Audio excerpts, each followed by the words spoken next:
Hello everyone, নমস্কাৰ সকলোকে আৰু মোৰ অন্য এটি ৰেচিপি ভিডিঅলৈ সকলোকে স্বাগতম জনাইছো আৰু এতিয়া যেহেতু বহুত গৰম পৰিছে সেইবাবে গৰমতটো সকলোৰে টেঙা আঞ্জা এখন খাবলৈ মন যায় নহয় জানো আৰু সেইবাবে মই আজি লৈ আহিছো মেষ্টা টেঙা আৰু ভেন্দিৰ এখন ধুনীয়া ৰেচিপি আৰু এয়া হৈছে মেষ্টা টেঙা আমাৰ ইফালে মেষ্টা টেঙা বুলি কয় কিন্তু ঠাইভেদে ইয়াৰ নাম বেলেগ টেঙা মৰা বুলি কয় আসলতে আৰু লগতে ভেন্দি লৈছো আৰু ভেন্দি আৰু টেঙাৰ আঞ্জাখন খাই যে খুবেই ভাল লাগে আৰু এইভাবে ভাবিলো ৰেচিপিটো আপোনালোককো দেখুৱাও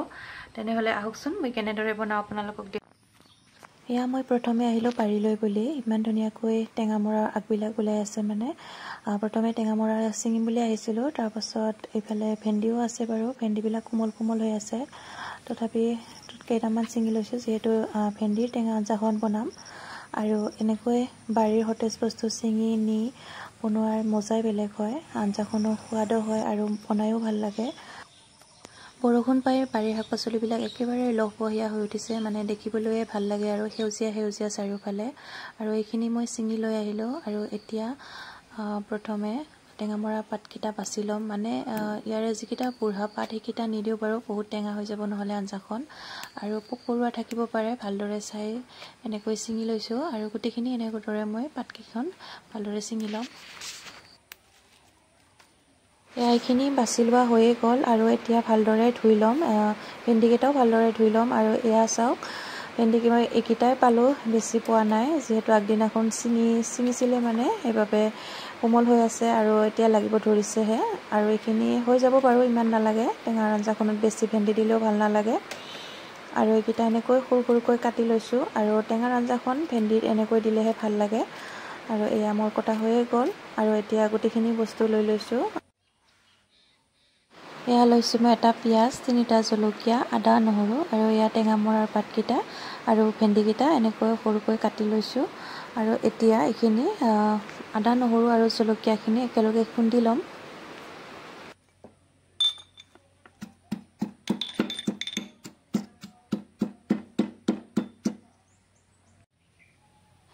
আদা নহৰুখিনি খুন্দি লোৱাৰ পাছতে ইয়া কেৰাহীখন পাতি তেল অকমান দি দিছো আৰু ইয়াতে মই প্ৰথমে কেইটামান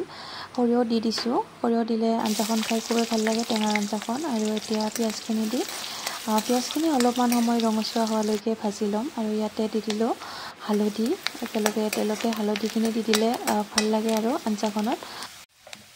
পিয়াজখিনি ভজা হোৱাৰ পাছতে এতিয়া ভেন্দিকেটা দি দিলো আৰু ভেন্দিকেটা 2-3 মিনিটমান সময় ভাজি লম ইয়াৰ যিখিনি এক্সট্ৰা পানী আছে সেইখিনি শুকোৱালৈকে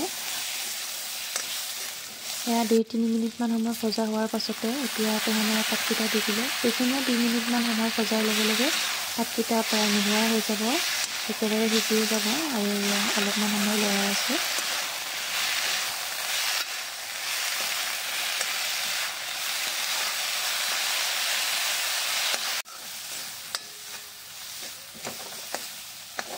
এয়া চাওক টেঙামৰা পাতকিটা একেবাৰে সিজি ফুলিয়ে গৈছে আৰু এইখিনি সময়তে পানী দি দিম আৰু এয়া পানী দি দিলো পানীখিনি দিয়াৰ পাছত ঢাকন লগাই এটা উতল অহালৈকে ৰাখি দিম এতিয়া আঞ্জাখন ইমান ধুনীয়াকৈ উতল আহি গৈছে আৰু মেষ্টা টেঙাৰ ইমান ধুনীয়া কালাৰ এটা হৈছে মেষ্টা টেঙাৰ আঞ্জাখন এনেকুৱাই হয় বহুত ধুনীয়া কালাৰ হয় খাবলৈও ভাল লাগে আৰু এইখিনি সময়তে আদা নহৰুৰ পেষ্টখিনি দিলো আৰু সোৱাদ অনুযায়ী নিমখখিনিও দিলো আৰু মোৰ যোৱা মানে আগদিনাখনৰে 2 পিচ মাছ আছিলে ভজা মাছ মই এইখিনি পাহৰিয়ে গৈছিলো আসলতে মাছ 2 পিচ মই ইয়াতে দি দিলো যেহেতু মেষ্টা টেঙা আৰু মাছৰ আঞ্জাখন খুবেই ভাল লাগে কিন্তু এই আঞ্জাখনত মাছ নিদিলেও হল হয় মই থকাৰ বাবে দিলো মাছ নিদিলেও কিন্তু টেঙাৰ আঞ্জাখন খাবলৈ খুবেই ভাল হয়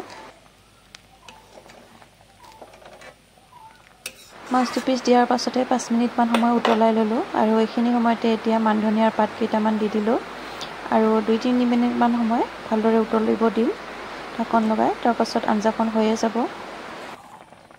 এই আঞ্জাখন বনাওতে বেছি সময় নালাগে ভেন্দি সিজতে বহুত টাইম নালাগে আৰু মেষ্টা টেঙাও সোনকালে হৈ যায়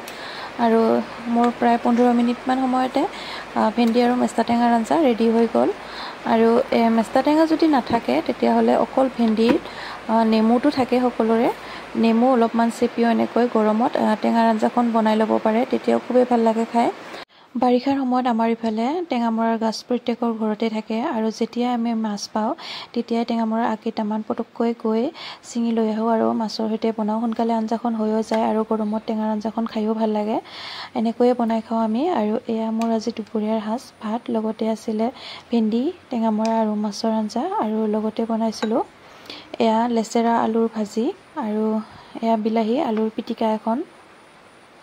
আৰু এয়া হৈছে শুকান মাছৰ চাটনি, আৰু এয়া চালাড, লগতে আছিলে এয়া মোৰ আমৰ আচাৰ আৰু এটা জলকীয়া। আৰু এয়াই হৈছে মোৰ আজি দুপৰীয়াৰ সাজ। কেনেকুৱা লাগিছে জনাব। ভাল লাগিলে লাইক, কমেণ্ট, শ্বেয়াৰ কৰিব, আৰু নতুনকৈ চাই থকাসকলে চেনেলটো ছাবস্ক্ৰাইব কৰিব। আজিলৈ আহিছোঁ। সকলোকে বহুত বহুত ধন্যবাদ।